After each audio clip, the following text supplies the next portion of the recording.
Welcome to the Emergency Traffic Podcast. Hello and welcome to the Emergency Traffic Podcast, where we talk about firefighter and paramedic line of duty deaths to learn from these tragic events and potentially prevent them from occurring in the future. I'm Paul, and today I'm joined by my co-hosts, Dirk. Doug's not available today, but we have a new co-host, and his name is Denny. I'm in with the D's here, Dirk, Denny, and Doug. But anyway, my cousin, my elder cousin, the patriarch of the family now, pretty well. Anyway, he's going to join us from Nova Scotia, and he'll do a little bio about himself. Denny, tell us a bit about yourself. Welcome to the podcast. Thanks, Paul. Appreciate the introduction. I retired in 2016 after 39 years, some of which as a volunteer firefighter, about 18 and a half years as a career fire chief in 3 different fire departments. I was also a fire chief in an industrial department and a administrator training officer, I guess you would say, in another industrial department. So by industrial, I mean petrochemical and nuclear. The other departments I was in were municipal departments, everything from bedroom communities to largely rural communities to moderate-sized city combination department. Now you built a new home down in Nova Scotia in Yes, Halifax region. And... Yep. I've lived here for many years and was living in Ontario for the last 21 years, and so we moved back. My wife's from down this way, so wanted to get away from the crazy 401 and the QEW, so decided to come back home here where, everybody's not in a hurry to go anywhere, except me. Except you, yeah. What are these people doing? Get out of my way. I learned to drive in Montreal. What can I say? That's right. Perfect. And Denny, you brought up a point that we should possibly reintroduce ourselves once in a while. You listen to a few podcasts midstream and going like, who are these guys? So I thought I'd give Dirk just a brief time to do a brief bio update. Yeah, sure. Welcome, Denny. It's awesome to have you. About me, in my 32nd year in the emergency services, let's put it that way. Started as a volunteer in 1990 with a department in Germany. That's the accent. I'm not sure if everybody knows that. Oh, I didn't notice it. I am not born or raised in Canada. Anyhow, I started as a volunteer in 1990.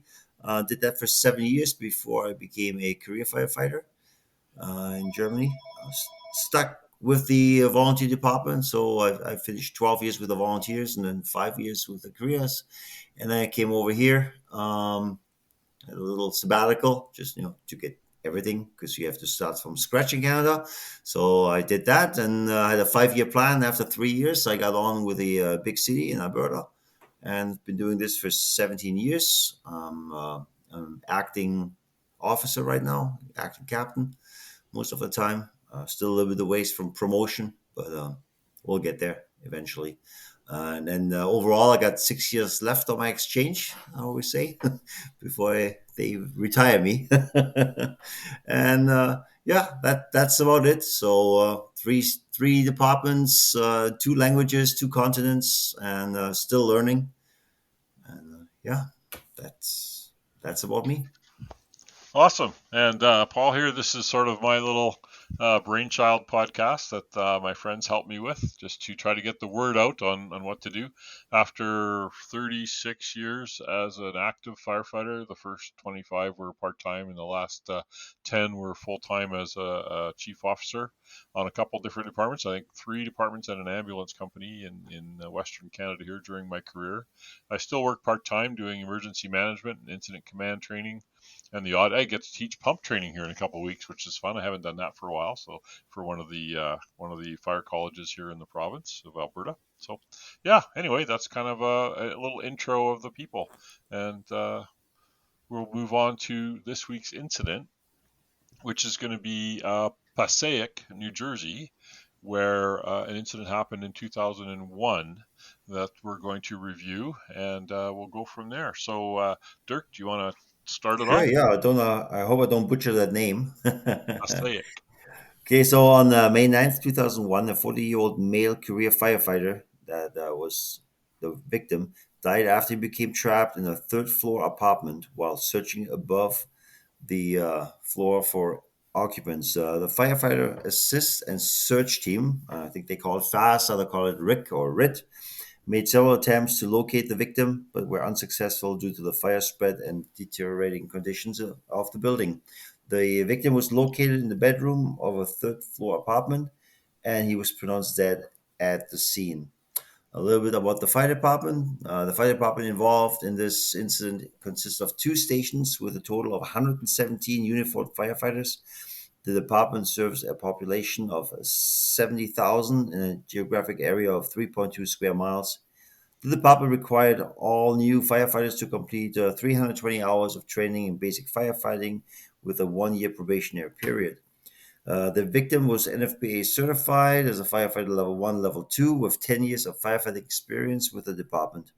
The victim received training in the following areas: apparatus, engine operator, aerial tiller training and testing, hazardous material, fire inspector, apparatus operations, search and rescue, live fire training, and basic life support. The victim was certified as an emergency medical technician. Yeah, I had a problem with the script when I brought it over, and everywhere where it wrote FE or FI, it put that E with an accent on it, and I could not get it to. So I edited them all manually, but obviously I missed some. So sorry about that. Anyway, So on my version of this, Paul, the next section is not colored at all. right. So that's me. Oh, okay. Yep. Clear. Cool. Yeah, just to avoid having too much colors. Yep. Okay, so on May 9th, 2021, as Dirk said, 20:37 hours, so 8:37, Central Dispatch received a call from a civilian reporting a structure fire. The career department was notified at 20:37, and the following apparatus responded. Engine 1 with a lieutenant, a driver, and a firefighter, so it looks like three-person staffing. Engine 2, again with three-person staffing. Engine 3, truck 2 only also had three-person staffing, one of which was the tiller operator, which is the victim. Deputy chief also. The engine 2 was the first to arrive with just a quick 2-minute response time, followed immediately by truck 2. The lieutenant of engine 2 reported to Central Dispatch they had a working fire in a 3-story brick building with fire showing in the rear.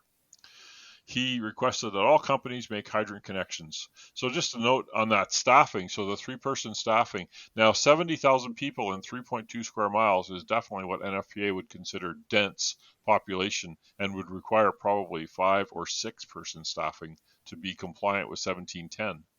Yes, I was reading in the state report. I was reading in the New Jersey report on fires in 2001 to 2002 that Passaic is the third most densely populated urban area in the U.S. Wow. Like So Baltimore. highly dense. Right. And highly mixed heritage. So tough that they only had 3-person staffing on engines. It's a recipe for disaster, as we found out in many common factors that we talked about last week. So the driver of engine 2 parked the apparatus to the north of the incident site on the alpha side of the building. Truck 2 parked directly behind the engine. The lieutenant of the engine then pulled a 200-foot, 1.75-inch pre-connect Minuteman pack from the passenger side of the apparatus. As the lieutenant of engine 2 stepped back of the apparatus, he fell and twisted his ankle, dropped the Minuteman pack, and then picked up the pile of hose and proceeded to the street level door on the alpha side of the occupancy. So this door, Paul, is a raised door. It's like half a story up. Yeah, half. Okay. So it's not a straight walk in. There's several steps up, and then it goes in. Okay. Good to point out. Thank you. The firefighter in engine 2 proceeded toward the corner hydrant to the north, 160 feet of the engine with 400 feet of 4-inch supply line, and engine 3 arrived at the scene. At 20:40, the deputy chief arrived at the scene and assumed incident command. He conducted his initial size up. Police officer approached him and reported civilians were trapped on the second floor in apartment number 7. The IC informed captain of Truck 2 that the trapped civilians, firefighter number 1 and the victim were standing near Truck 2 when they heard civilians yelling that there were people in apartment 7. They proceeded to the building to conduct a primary search. The lieutenant from Engine 3 made forcible entry to the street-level door on the Alpha side. The lieutenant from Engine 2 then followed the lieutenant from Engine 3 into the first floor of the building with the pre-connect from Engine 2. Just noted that during the NIOSH investigator that firefighters and fire officers reported that their conditions on the first floor when they first entered the building were clear. So this is a long hallway that goes from the entry door all the way to the back of the building. So they were clear with little heat and no smoke, and that the conditions encountered on the second floor were light smoke with some heat. The stairwell to the second floor is about halfway down that hallway. Okay, yeah, center stairwell kind of thing. At 20:41 hours, Engine 1 arrived and was ordered by command to stand by.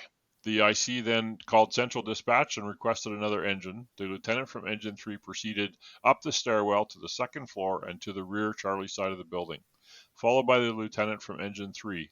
The lieutenant from Engine 2 entered the building and dropped the Minuteman pack in the stairwell. He proceeded with the nozzle to the second floor landing and down the hallway to the Charlie side, where he met the first lieutenant from Engine 3. 2042 Engine 4, driver, operator, and lieutenant, firefighter, responded to the scene. The lieutenant from Engine 3 forced the door to apartment number 8 and encountered heavy fire and smoke. During the investigation, they reported that there were no civilians were seen or found inside the building at all during all the fire operations. Huh. The captain from Truck 2 followed the hose into the building, unkinking the hose as he proceeded to the second floor to join the 2 lieutenants in apartment 8. Incident command radioed the lieutenant from Engine 3 to ascertain that they had made entry into the apartment. Replying in the affirmative, the lieutenant then radioed the pump operator of Engine 2 to charge the line. He began hitting the fire in the rear of the apartment but was having problems with low water pressure on the line. At 20:43, the pump operator radioed the lieutenant of Engine 2 that he was having trouble with the throttle at the pump panel. So this throttle problem obviously created a low pressure situation in the hose line and may have contributed to the kinks in the charging the line in the stairwell. Do they even ever address it? I don't remember. I mean, I've had it where I've had to go step on the gas pedal in the cab to get throttle because the interlock or something didn't work, and you can't no throttle at the pump panel because it doesn't know it's in pump. Yeah, I've done that too. Pretty hard to keep a constant pressure. Right. Oh yeah. But I've had to do it. The time I had to do it once was because the truck came in really hot and was heavy on the brakes, and the air pressure was so low that when they pulled the parking brake, the switch didn't flick over to throttle on the pump panel. Right. The victim, who was carrying a sledgehammer, and firefighter number 1 carrying a flathead axe, were conducting a primary search of 3 second-floor apartments, number 5, 6, and 7, while the 2 lieutenants from Engine 2 and 3 and the captain from Truck 2 were attacking the fire in that 4th apartment, number 8. No civilians were found on the second floor. 20:44, the interior attack team called for more water pressure. Engine 2 pump operator replied he's still having troubles with the throttle. Engine 4 arrived and command ordered them in for additional manpower. The victim and firefighter 1 ascended the stairwell towards the 3rd floor where they encountered heavy smoke and high heat. The victim and firefighter 1 descended the stairwell back to the 2nd floor landing. Firefighter 1 told the victim to stay on the hose line and to help the lieutenants in apartment 8, which is on the 2nd floor. He went out to get some flashlights from the truck. Reportedly, the purpose of these box lights was the intention to place them at the top of the stairwell, which would have been halfway down the 3rd floor hallway, and to use them as a beacon for exiting. Which I like that beacon idea. Not many departments do it. I know Saskatoon back in the 80s had made little boxes with a siren and a light on it. Yep. And they could put them at the entranceway as a way to find your way out. Yeah, you could even commercially buy those at one point. Right, yeah. We use these traffic pucks, these LED pucks. Oh, sure. And we put little pieces of rope on there with a loop, so you can actually hang it on the ladder, for example, when you ladder a window, so you can see that. and we can bring them in and They're throw them. sometimes used in combination with a tie-off, for instance, for a search line. You tie off your search line and you leave your beacon right there. Yeah, Right. but this came up in a few other calls as recommendations for some sort of a indicator. So that was a good move that they did there. Good idea. Yep. 2045, firefighters stretched an 1.75-inch backup line, good backup line, from the same engine 2. At 2046, members of mutual aid began responding to the incident. At 2047, the commander called central dispatch and requested another truck. This responded with a lieutenant, a driver, and a firefighter. The victim radioed engine 2 that he was then trapped on the 3rd floor, so that escalated quickly. Apparently, based on the records, the recordings of the call itself, there was still even after this indication that he was trapped, there was approximately 70 seconds, so more than a minute of the radio traffic was tied up with conversation between the IC and the Truck 1 officer, who were discussing assignment and placement for Truck 1 upon their arrival. So the IC and the Truck 1 officer, who were discussing the placement of that vehicle, they never actually discussed the firefighter who was radioing that he was in trouble.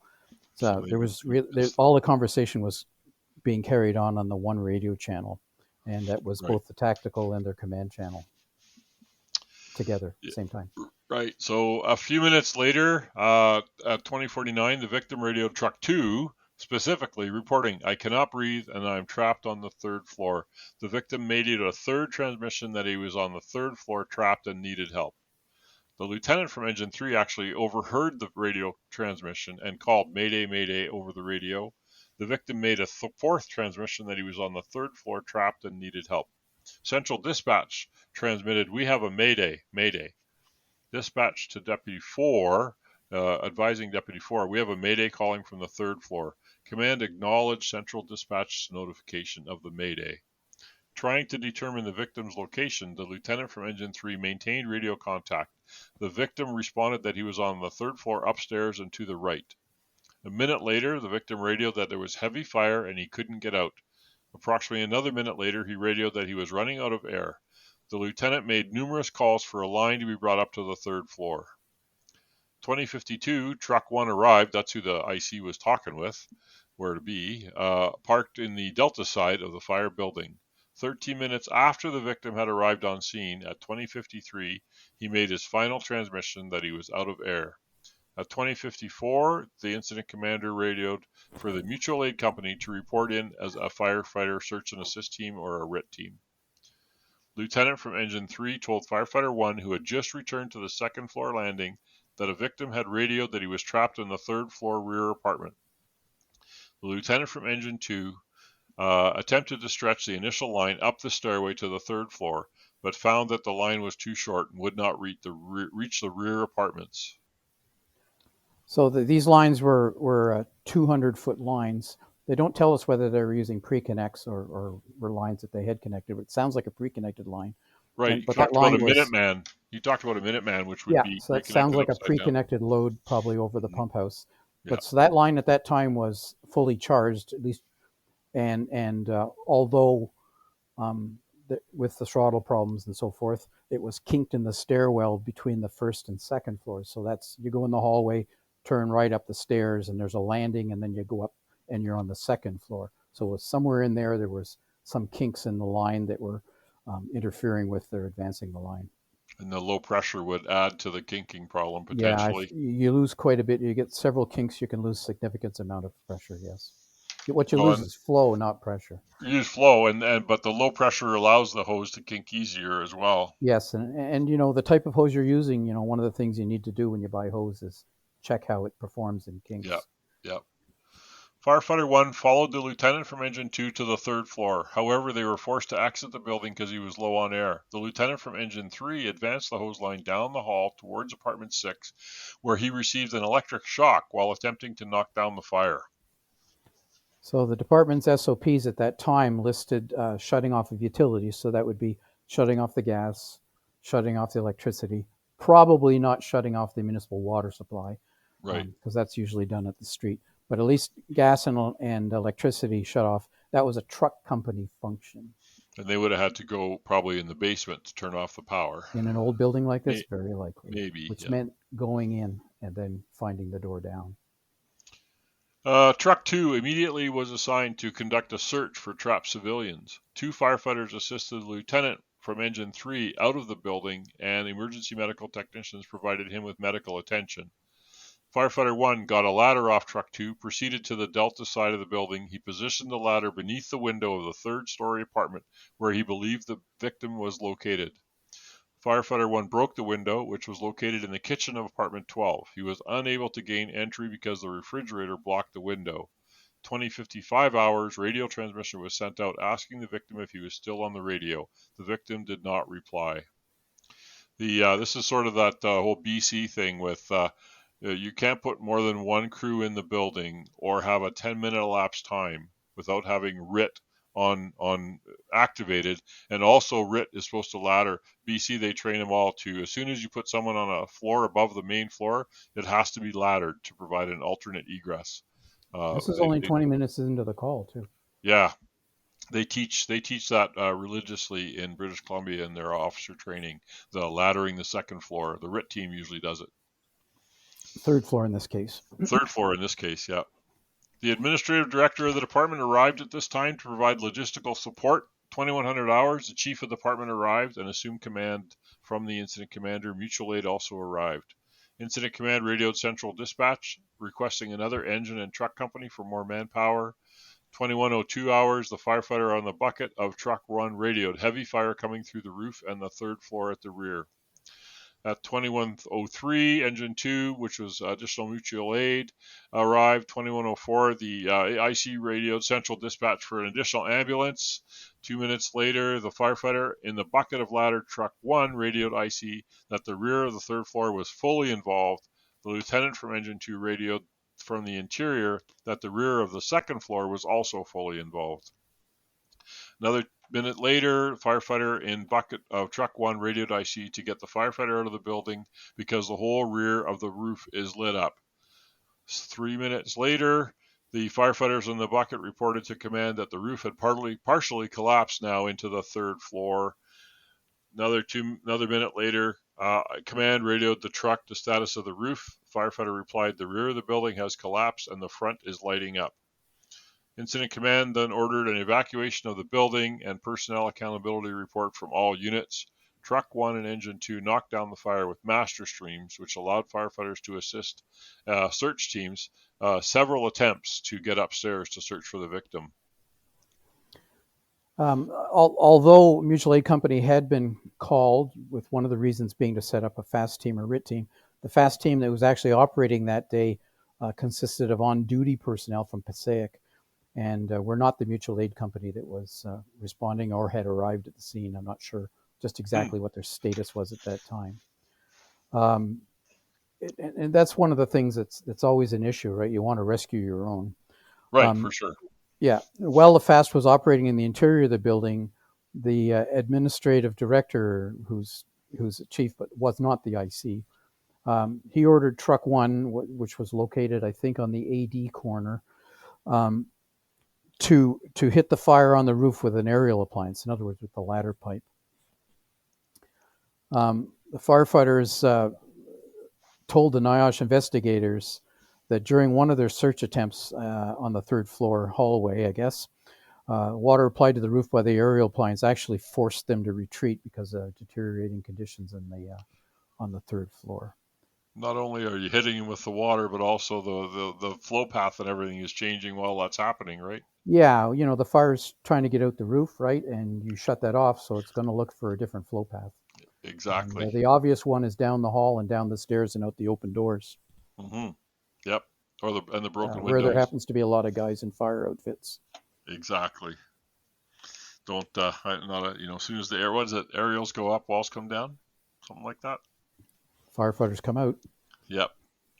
With each attempt by the FAST team to locate the victim, the fire spread and conditions had deteriorated in the building. Command called for additional evacuations. On the fourth attempt by the FAST team to find the victim, a captain was using a thermal imaging camera when a member of the team heard a pass device coming from apartment number 12.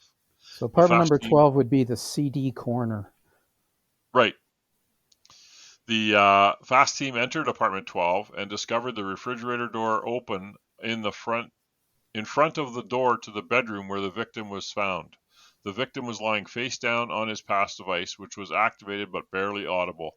This is before NFPA changed the pass device requirements to be audible in any position that you could be. Used to be on your chest, and if you were face down, you wouldn't hear it. The victim was unfortunately not responsive and not breathing.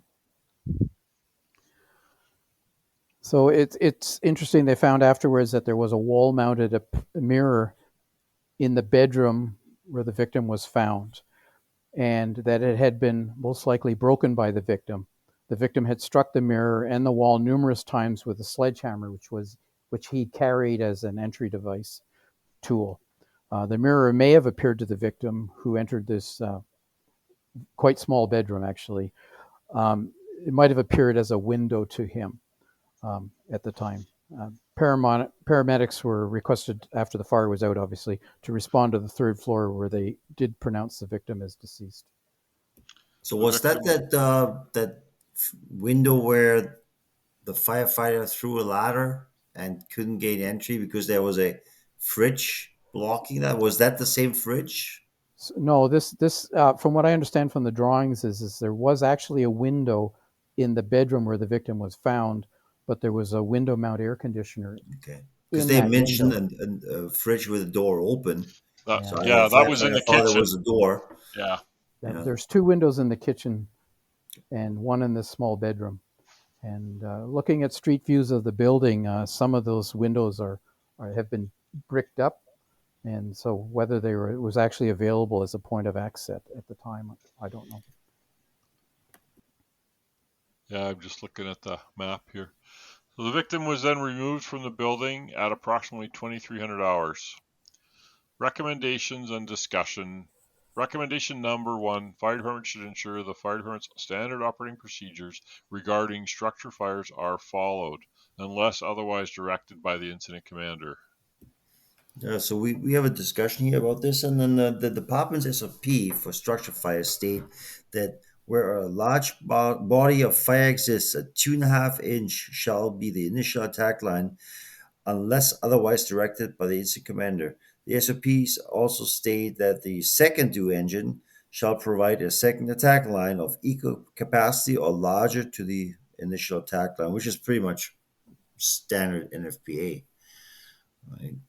Yeah, too big a fire for 1 3/4 inch. I think another aspect of this, Paul, and I don't see you have it highlighted here, is that expecting to pull an 1.5 inch, 200-foot pre-connect to the C side of a 3-story building, it's far too long a stretch.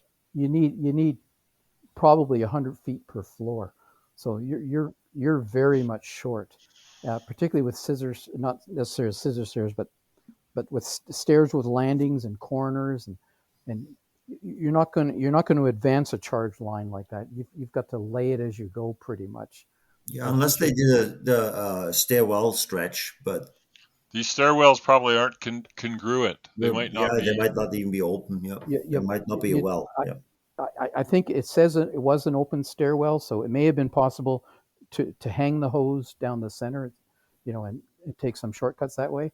But with limited staffing and a charge line, that's probably why they took the 1 3/4 inch in the first place, just for the maneuverability with limited staffing. I mean, you got 3 guys in a truck, 1 guy's operating, that's only 2 guys to advance the line. Yeah. And then recommending a 2.5, it's funny when you only run 3 guys on an engine, because they will never stretch that line. Move it upstairs. Yeah, as soon as they stretch it, but you can't move it. Once it's charged, you're not going anywhere. But this is where your SOP comes in. Your first 2 engines in, they pair up as one team. I mean, you have to do that when you're short-staffed. And now you're operating with 5 firefighters operationally and 1 operator on the truck. So you got 5 guys. You can advance a 2.5. Yeah, then you could do it. Yeah. Yeah. And your next punch in, they pair up also. They talked about that, exactly. They had a working fire, heavy smoke from the rear. They encountered heavy fire upon their initial to the rear apartment and the second floor, and of course the instant three-quarter were utilized from the first two engine, but they were probably too small, not and Yeah. low pressure too. They said so. You got a Yeah. double whammy there. Yeah. The In my interesting, opinion, from a fire truck salesman point of view, they should have came from a different truck. yeah, yeah. But the interesting thing about this is if you look at this particular street, there were four buildings virtually identical on this street, and this is just one street. So this building configuration, if you will, could not have been a stranger to these guys. They must have seen many of them in the city. Yep, good point. The recommendation number 2 was fire department should ensure adequate control forces are on scene and available for deployment for fire control activities, of course, which we've already kind of talked about. Is there just not Yeah. enough people here? So yeah, the initial response by the department includes a total of 13 personnel on 3 engines, 1 ladder truck, and 1 command vehicle. NFPA states that fewer than 11 firefighters would be most hard pressed to accomplish safe, effective initial interior fire attack in a timely manner at a detached single family dwelling, low hazard occupancy, not including an incident commander. So they were short staffed right from the get go. Yeah, I think Yeah. studies show you need 17. Yeah. 17 is the number from out of NIOSH. And certainly when I was in Ontario, we had this grid where you assign all the tasks that you want to accomplish and you count the people that are involved, and they're lower effective, medium effective, and high effective, on crew size and whether you've got low, medium, or high risk. And this is an apartment building. You've got four apartments per floor times 3 floors. There's a dozen apartments. It's an older building. There's only one set of stairs in and out. There's no fire escapes as far as I'm aware. So everything is happening on the ones, and this is going to be a medium to high risk building, and you need to probably have in the 20s or the 30s on Yeah, we scene. usually You send know, 24 firefighters to these high occupancy buildings. yeah. Well, we discovered here that there was only ever the one ladder thrown to one window on the third floor. And think about that. What size ladder was that? I, Hmm. would a 28 footer get you to the sill of a third floor window? Maybe just. 24 should reach it depending on the first floor. But yeah, 24 should reach the windowsill of a third. Yeah. So one guy threw that ladder by himself. Yeah, which is And that's good. But and if you look at, there was a narrow alleyway there to do that in. So, like what were the rest of the guys doing? Not contributing to that, not laddering the building. They were focused in on being the fast team. yeah, Uh, because so if you had enough people, this building should have been laddered on all four sides, just about. And the reason for laddering is, number one, you believe there were people trapped. So you would want to maybe consider a vent enter search type thing if you knew where they were. You knew they were in apartment 7. Looking at first floor apartment would have given you an idea of what window did what. You could have gone to the apartment underneath that, but 7 was on the opposite side of the building, and you couldn't ladder that. There's only like a 6-foot alley down through there. Mm. So, they had some definite challenges on this building, but even where they had availability, they didn't do some of the things that you would expect to be done nowadays. Recommendation number 3: fire department should ensure team continuity is maintained with the 2 or 3 firefighters per team. Yeah, so each firefighter must be assigned to 2 or more and be given specific assignments to help reduce the chance of injuries. So, team continuity relies on some very important key factors: knowing who is on your team and the team leader, staying within visual contact at all times. If visibility is obscured, then team should remain within touch or voice distance to each other, communicating your needs and observations to the team leader, rotating to rehab and staging as a team, and watching your team members practice a strong body care approach. The department's standard operating procedure states that firefighters should always work in pairs and keep in constant contact, remembering that each is responsible for the other. And I assume just from the way they deployed and integrated, working with each other from different engines, is they're very used to, because of the short staffing, to group up and say, lieutenant from engine 3 and lieutenant from engine 1 or whatever, and they mix together and do stuff. So they're used to doing that. Not that it's a good thing, because that continuity isn't there for Makes command. accountability really hard. I mean, at that point, there's only 11 firefighters there. It's a small department. Everybody knows everybody, but that was a problem. It became a problem. So obviously that didn't work. And we had this in previous line of duty deaths where just different uh, staffing was cross assigned, and then you had engine 3 firefighter with ladder 2 crew, and then if somebody goes missing, that's hard on the accountability. There was also no accountability officer mentioned. So Yeah, one of departments I was the chief at, the career staff was very much similar size city to Passaic, and that was typically what they would have on hand, anywhere from 8 to 12 firefighters, career firefighters. The difference was, of course, is we'd have 30 volunteers arriving. So you had the people to throw ladders, you had the people to put a RIT team together, and so forth. But these guys, they depended on mutual aid to make that happen. And although the mutual aid departments are pretty close, there's still a time factor there. And I think in this case, they were 20 minutes in before they called the mutual aid. So there's a further delay right there. That whole, we want to do it on our own thing, and maybe didn't think it was going to be as tough as that we how many fires have we evaluated where they underestimated the size of the problem, right, due to lack of accurate size up. They Well, there was didn't no really. mention of a 360 No, in not the yet. incident report that I've No. seen.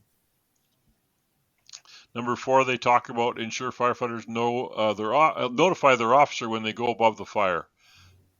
And clearly it looks like this person was told to go wait on the landing, help with the hose, and for some reason went upstairs. yeah, so even if the firefighter's assignment has been pre-planned, the firefighter officer should be informed by portable radio or face-to-face communication that they are going above the fire. That obviously didn't happen. Yeah, what we don't know, of course, is what inspired him to go above. I mean, there were a number of officers inside the building at that time. Did one of them instruct him to go up there? Because the guy who told him to stay there was a peer, wasn't an officer, and he was one of them was a tiller and the other guy was a chauffeur. So the guy who lost his life was the chauffeur, I believe, and the guy who told him to stay was the tiller operator. Other way around, I think. Yeah, But whichever it was. anyway, Yeah, yeah. and so was there another officer that provided direction? Stick your nose up on the third floor and see what's going on there. Because this fire was in an apartment. It appeared to have started on a second floor apartment and burned up through to the third floor, which is where the firefighter lost his life. He got trapped in the apartment directly above the fire, which And then became part of the fire. So we don't necessarily know everything that went on in that hallway that caused him to go up above the fire. But the fact is, he did go by himself. as the NIOSH report says, right, all firefighters searching above a fire should understand the firefighter priorities of taking risks. Vincent Dunn, back in 1992, said, firefighters should not risk his life on the report of a missing person or even the high probability of a person trapped above the fire. If there's fire there and you don't have a means of containing it, you don't have a hose line, then that's a lot of risk there to go and do. And unfortunately, We could talk about that. If it's a team of firefighters, like a ladder truck, they do searches without hose lines, right? Absolutely, but it's a situational dependent, and it should be never just one guy that just goes over there and checks it out, right? But I think in general, you cannot generalize that statement from Vincent Dunn. And FDNYs always send ladder trucks in without hose lines for searches. But again, it's big teams, right? And they do this all the time. But So as you discussed in the tailboard talk on common factors, something like 40% of the LODDs are related to truck company operations. And the common factors there is you're searching above a fire often and without a line. So risky, like you said, Dirk. You got to know what you're doing and you got to be quick. Yeah, it's a risk versus reward. That's what we get paid for, to take that risk if there's a civilian there, but we want to do it safely. So you have to train for it and you have to have healthy staffing. If you don't have to have that, that's up to the chiefs to, go to the politicians and say, listen, we would come for you if we would have more staffing, Yeah. right? The issue here, of course, is that the reported trapped children, a pair of them were in apartment 7 reported to be, and this guy was searching apartment 12 on a separate floor. So there was nothing in the report that said there was a reported person there. Yeah, somehow he didn't get the communication, or there was miscommunication, or something that happened there, or he maybe disoriented and went up another set of stairs. He just got up and come back down, and maybe disoriented and went the wrong way in heavy smoke. Yeah, and the reports of missing people in a structure like this should have been automatic mutual aid right there, Yes. right? Yeah. Right from the Yeah. get-go. Yeah. To get those resources that we all depend on so Yeah. much, right? But again, we Uh, don't know how many of these building fires they'd been to over the years, and everything went tickety-boo. the next one just talks about, again, having, if you're operating on a floor above the fire, you should have a charged hose line. Their SOPs for this department state, when operating on the floor above the fire, a charged hose line must be ready. Hose lines can also be used as lifelines in addition to supplying firefighting capabilities. So, Again, it depends on the structure. If I'm in a non-combustible building and FDNY does this all the time, they go above without a hose line because they know what they're doing. But if this is a lightweight construction building, don't just bring a hose line. But this firefighter, when you look at the floor plan for this, he went up the stairs, he made a right turn down the hallway, he made a right turn into the apartment, and he made a right turn into the bedroom. That's as far as he got. So from his perspective, it was probably pretty simple what he'd done, and could have undone it. But probably what happened was the fire burned through the Yeah. floor And then you get before those he could 30-minute undo those bottles, 2 right turns. right? They're on scene for 20 minutes, I think, 15, 20 minutes. good old And air he's management. 20 minutes in when he starts radio. They talk, the next recommendations mentions about activating their pass device after radioing their Mayday, which he didn't actually radio Mayday. He radioed, he just didn't maybe use the word according to what they're saying here. When the firefighter becomes lost or disoriented, a few simple steps can facilitate a quick rescue and reduce the chance of injury. The first step is the radio transmission of the Mayday situation, followed by the firefighters providing the FAST or RIT team and the IC with clues as to which his last known location. Um, the firefighter's second step involves manually activating the pass device. The final step requires the firefighter to remain calm, conserving air, staying in radio contact with command and the fast team, and to survey their surroundings in an attempt to gain a bearing of direction or potential escape routes. Also, firefighter survival, you want to try to make your way out. And I think he tried that by smashing holes in the wall and stuff like that.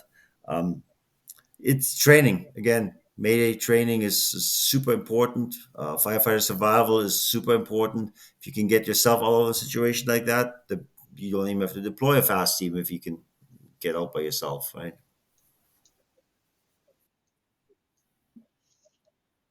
But technology is part of the answer too.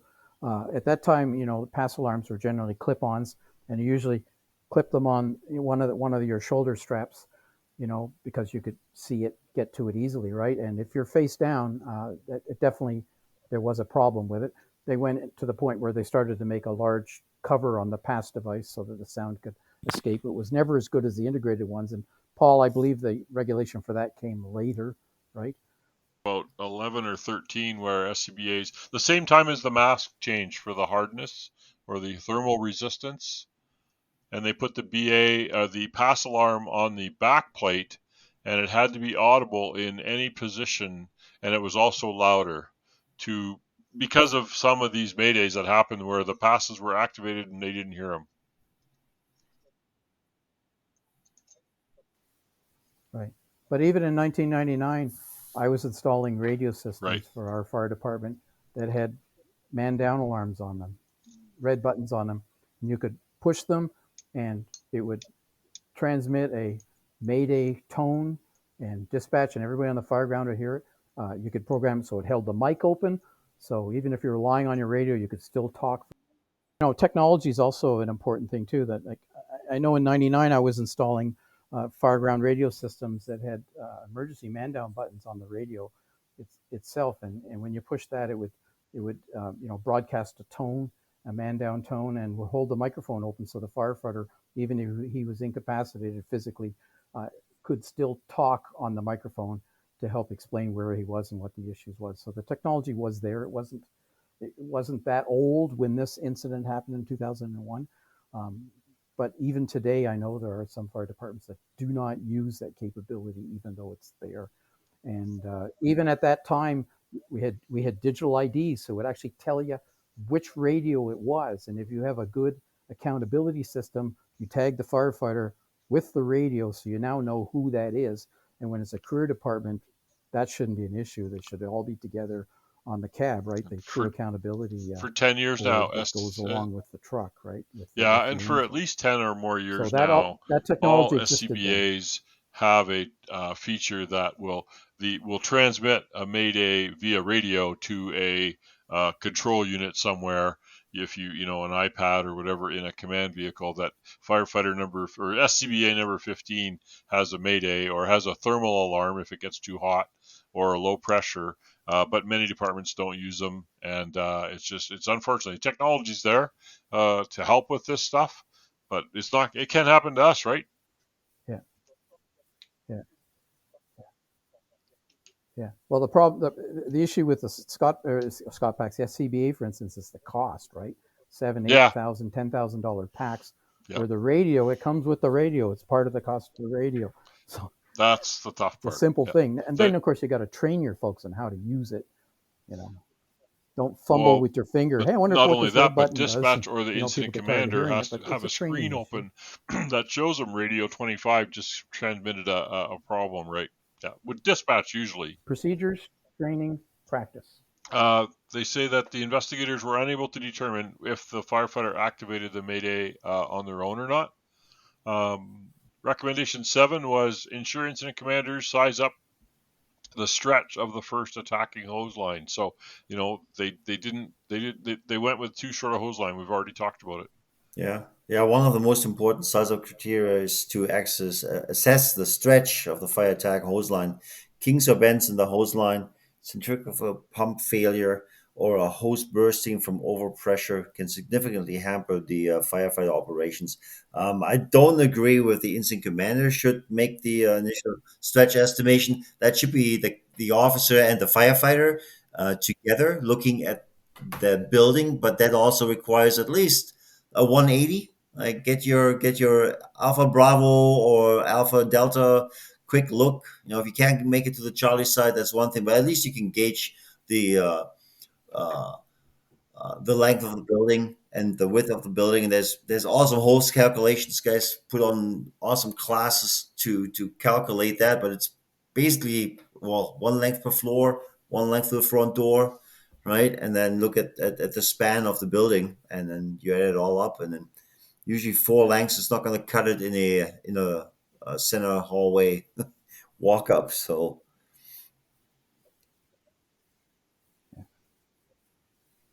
But that's easier to do if you have a lot of similar buildings. You're familiar with that building type. You're familiar with the layout.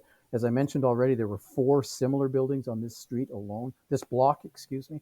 And so if you're familiar with these buildings and you're not stretching hose line in occasionally yeah, just to see what you actually need, then you need to start thinking about doing that as part of pre-planning. I mean, yeah, maybe your 200-foot Minuteman load works well for a 2-story, but yeah, yeah. We actually used to have hose loads where it's 3 lengths, 4 lengths, 5 lengths, and that was a single family residence, one story.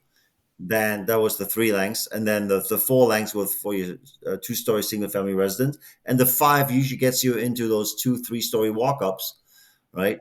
And then after that, you have to basically improvise that overcome with a leader line and the gated Y and then all these things, right? But again, as you said, you have to know the building construction in your neighborhood and what is the most likely stretch you're gonna do. Right. So, but in this situation, you effectively had a 3.5 story because the basement was half in the ground only. So you were stepping up. So when you look at that, you could have had a load on the back that was 2 or 3 lengths of 2.5, and then a reducer and 3 or 4 lengths of 1 3/4, which was a nod towards your light crewing, the ability to have maneuverable end because you knew the fire was at the back of the building, second floor, and possibly going to extend to the third floor. So you had that ability. You could have gated it off. You could have brought it into the second floor landing and gated it off from there, or wired it off rather. So there's pre-planning, I think, would have helped them a bit on this one. Yeah, when they stretched the backup line, or the third line that came off the same engine they had water supply problems with. That kind of like, there's enough engines there, there's drivers there. Yeah, you could have stretched it from any other rig, um, but pump to the first engine, yeah, and take Or at over least take basically. another engine and pump to the first engine. Just pump through it. Just pump through it. Right. You don't need to stretch 200 feet more to get to the next engine. Just pump through the first engine.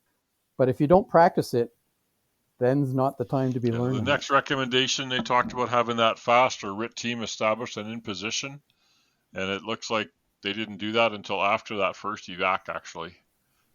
So Yeah, so the discussion here would be the fast team or RIT team should respond to every major fire.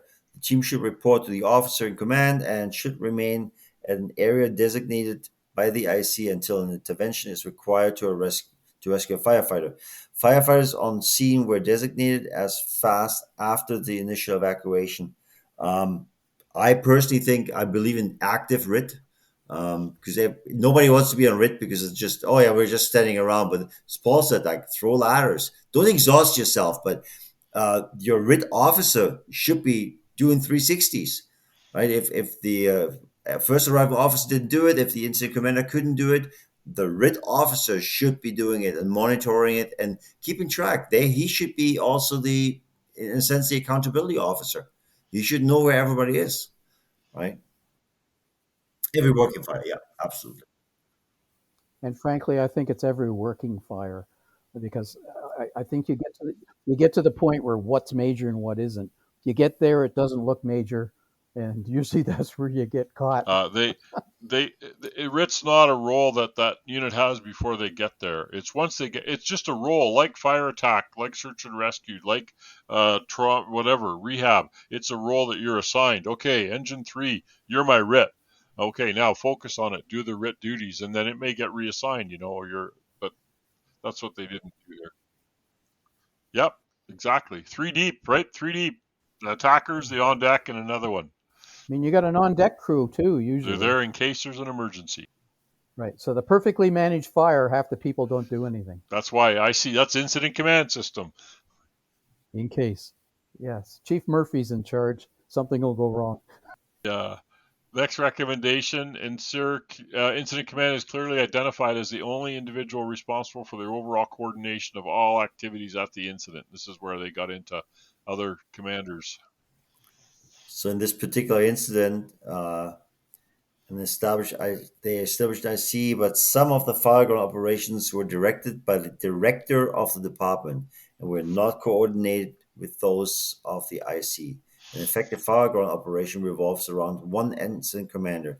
There is no command, or if there's multiple commands, fireground operations can quickly break down. And we had this before, like, I don't know, enough guys or too many, right?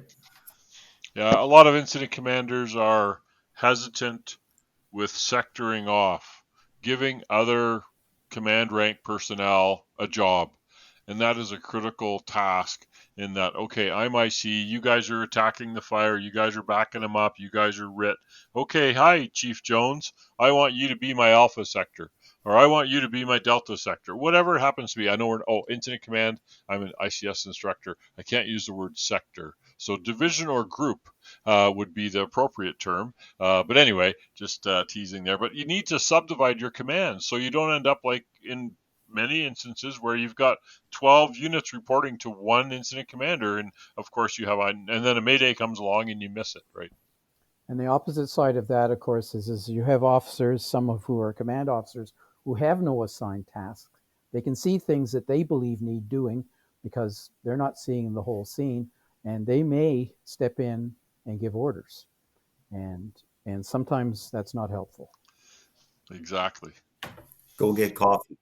Go get coffee and donuts.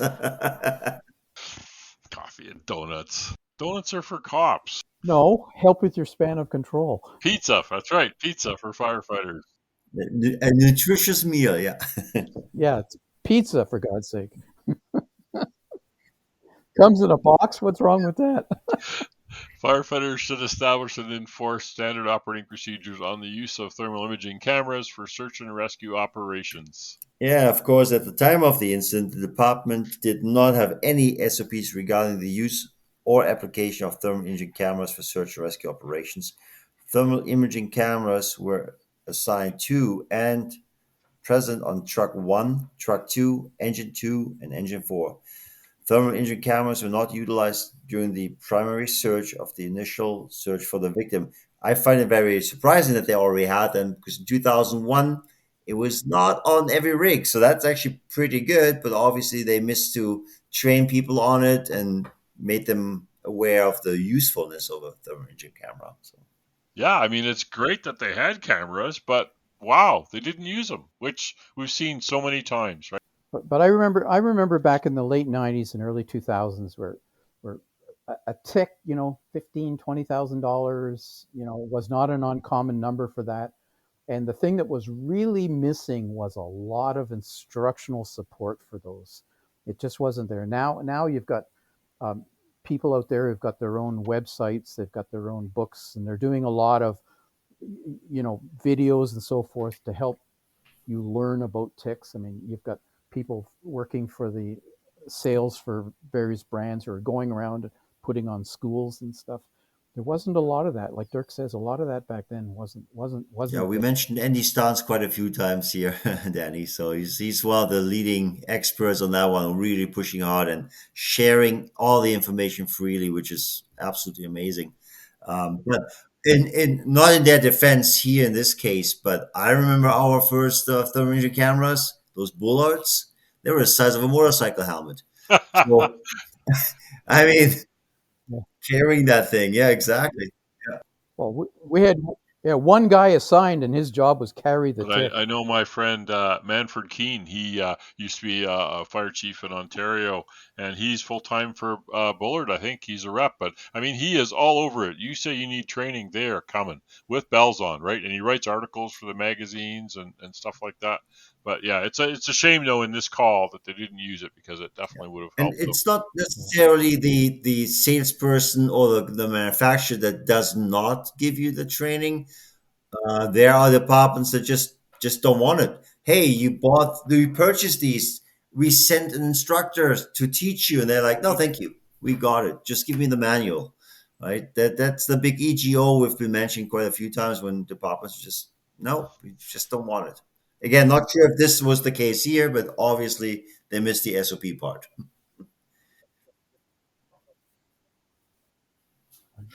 But for the last couple of years now, you can buy um, air packs with the ticks built right into the mask.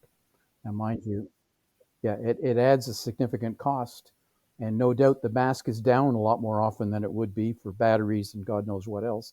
But hard to beat having a head up on the thermal imaging. Hard They to beat did that. mention here as well. I noticed in the report that the door to the apartment where the firefighter was trapped and died had a self closer on it, but it didn't close. It didn't work. So which added to the flow path, Partly open. especially once and he was in there in the flow path. So just I noticed that here it wasn't and it didn't identify it in the recommendations, but it's definitely one of the things. It also would have made it a lot more difficult for the RIT team to get down that hallway because although the fire was in this CD corner and inside the apartment, it would have been seeking a flow path into the In the hallway. chimney, always a tough place to go.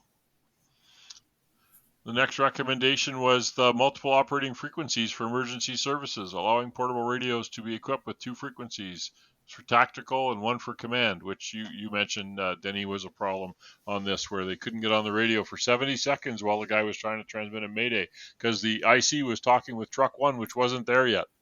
And back to talking about radio technology.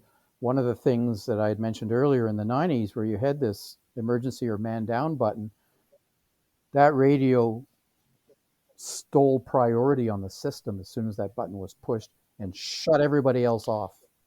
So you got through regardless. So that's another benefit. Although to that was a problem during the Houston call because the radio wires melted on the microphones, and then it disabled the radio system for everybody because the wires melted. But yeah. Right. But they've upgraded the spec on that now. now. You can program it. There's so much programming. And as a side note, a lot of fire departments, most fire departments, do not buy NFPA spec radios. Too much money. And a lot of the vendors for those radios, because I know from I do consulting on this, I know by talking to some of the radio vendors, a lot of the radio vendors have no clue that that exists, that standard. And the fire department would have to ask for it to even know it exists. And we questioned some of the radio vendors, and they went, what are you talking about? Yeah. Because, of course, they don't sell to fire departments exclusively. In fact, probably not even the majority of their business is that. So education is a strong thing. I ran into that with thermal imaging cameras too. Do you want the NFPA version or the non-NFPA version? What's the difference? $1,000. But if you drop the NFPA one, it's still going to work. If you immerse the NFPA one, it's still going to work. If you overheat the NFPA one, it's still going to work, whereas the non-FPA one won't. But yeah. Again, SOPs, SOGs, right? If you have different brands or standards for your equipment, then you have to specify what you can use it for, right? And this department here, they only had 1 radio channel, so that to the problems there. The department now is operating on the 800 megahertz system with 3 established channels: 1 for fire, 1 for police, and 1 as a shared channel for simultaneous incidences. So that was often in that era. Actually, my last department in Fort Saskatchewan, the chief of the time, who retired soon after I started, but he had set up the whole 800 megahertz radio system for the city. And it was similar, like Public Works had a channel, police had municipal enforcement had a channel, fire had a channel, which it was advanced for the time. But today, that's definitely not where we need to be. We have a lot of channels at our disposal, but unfortunately, we don't practice enough using different channels on the fire ground for different sectors, right? We do have a technical rescue channel, for example, that would be great to use. And after so many calls, we said, man, we should have used this, but we didn't. Right. Or we have a simplex channel. Like you can just go kind of like your walkie-talkie. It's not monitored, but for quick communication between team members, it'd be absolutely perfect. But then people are scared that they miss radio communication somehow, even though I think it would improve communications overall. It's the same as the Cologne incident that you say revolutionized training and Mayday training in Germany, SCBA self-rescue training. Again, communications, Blue Card is all communications. It's what it is. It's how to communicate at a fire. Yeah. But there's so many steps to making the available technology work, right? You've got to research your needs. You've got to research the equipment that's available. You got to purchase the equipment. You've got to write SOPs that make sense, that work. You've got to train on those SOPs. Then you've got to practice using those things and put yourself in practice situations where the people see the value in that. Then you've got to evaluate how well that worked, which means you need to do PIRs after calls. You need to look at these things. You need to say, we should have done this, we should have done that. You rewrite your SOPs if you have to, or you change your training evolutions and you change your practices and you work on your culture. And maybe at the end of the day, 9 times out of 10, you'll get it right. There'll always be that one time where you didn't. Like previous, where they said they left the tick on the engine and it would have been really nice to have it with you. Those kinds of things, they can happen. But If you don't even take the first steps, it makes it a lot more difficult. Then these things will happen. Not they may happen, they will happen. There's no doubt about it. No Absolutely. question. No Denis, question. you had pulled out a few recommendations or factors from the state report. Right now, it's all been pretty well the NIOSH report. What were the couple of the things you found in the state report? Well, the interesting thing is the state report had basically one main conclusion, and that was there was a problem with freelancing. That was the main conclusion in the state report. And if you think about it from the perspective of what freelancing means, it means firefighters operating as non-team members, not operating as a team. So that means not operating through the incident command system properly. In other words, one person, directing the strategy and tactics, not working in buddies as pairs, not operating with the crew officers' understanding and knowledge. That you don't have to be joined at the hip. You just need to know what's going on, and you need to be all of those things. And so there were two main things that got them into trouble here. One was the firefighter appeared to have freelanced by going to the third floor. We don't know why he did. And so that's the thing that started the ball rolling. And then he might have been rescued in time. They don't know this, but there was another officer, command officer on the scene who initiated external application of master streams and drove the RIT team or the FAST team out of the building, who might or might not have rescued the firefighter in time to save his life. That I don't think any conclusion was told on that. So those were two indications that the state report quoted, basically. And with neither one of those things happening, they might have had a different outcome. So that was the number one conclusion on the state report that I saw, was that freelancing was a problem at this. Yeah, incident. well, it's not the first time we've. And honestly, back in 2001, freelancing was still happening. For sure. I mean, we're still getting it even today. But no, that's why we're here, right? That's why we have this podcast, and that's why we talk about these things. It's a way that when you're working out or walking the dog or driving to work, you can listen to what's happened in the past and hopefully learn from it. So I want to thank both of you for joining us again here today. And thank our listeners. For Denis, your inaugural emergency traffic podcast with us. Hopefully, we'll do some more together. With everybody doing shifts and lives, it's we have a repertoire of a few people to share the roles with, which is great. Thank you for listening to another emergency traffic podcast. We do appreciate your interest and hope that you find them interesting and informative. Give us a like or a thumbs up on your favorite podcast application. These help the algorithms to help more people learn about our podcast. We're slowly growing, and you can follow us on our Twitter feed or our Facebook page. Thanks a lot, gentlemen. Last word up to you two. Stay safe. Stay safe. Keep your head up. Be aware of your surroundings. All right. Great job.